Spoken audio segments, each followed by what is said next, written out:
And good afternoon. Amber is on assignment. We'll check in with her live from Dayton and the NCAA tournament in just a few minutes. But first, she's only been alive for 2 months, and already she is facing some serious, tough medical odds. Police say this man, 19-year-old David Brumbach, assaulted his infant daughter, causing a head injury so severe she's now in the hospital. But as Dave Spencer reports live in today's top story, not everyone believes the charge. Dave?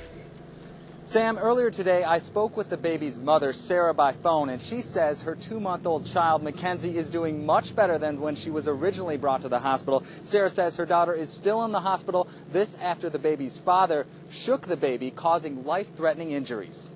The next thing you know, they come outside with the baby in one hand like that, and she wasn't moving. And David was crying. I asked him what happened, and he said the baby was unconscious. Linda Lathery lives next door to David Brumbach and his fiancée, Sarah. She says around 6 o'clock Sunday night, an ambulance took the couple's 2-month-old child, Mackenzie, away. Police say the child had life-threatening injuries. Lathery says the baby's father came by begging for help. I felt bad for him. I gave him a ride, and that's when he had told me that the baby was in the swing, and she started crying and picked her up, and her eyes started rolling in the back of her head that she was having a seizure. That's a different story from what police say happened, and they've charged Brumbach with assault. Because of the severity of the injury and as a result of the investigation, assault first is the appropriate charge at this time. Police say Brumbach was originally brought in on other non-related charges, failure to appear and non-payment of fines. Friends of the couple say the only reason he didn't turn himself in for those charges is because he wanted to be around for his family. He was always good with the baby and worried about the baby all the time to make sure she always had what she needed.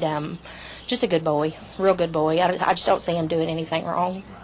Some say the assault charge shouldn't be applied at all in this case. They're bogus.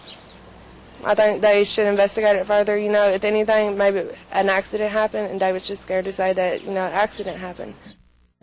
Again, the baby's mother, who I spoke with by phone, doesn't deny that Brumbach shook the child, but she is happy to report the baby is doing much better. Live in Lexington, Dave Spencer, WKYT 27 News First.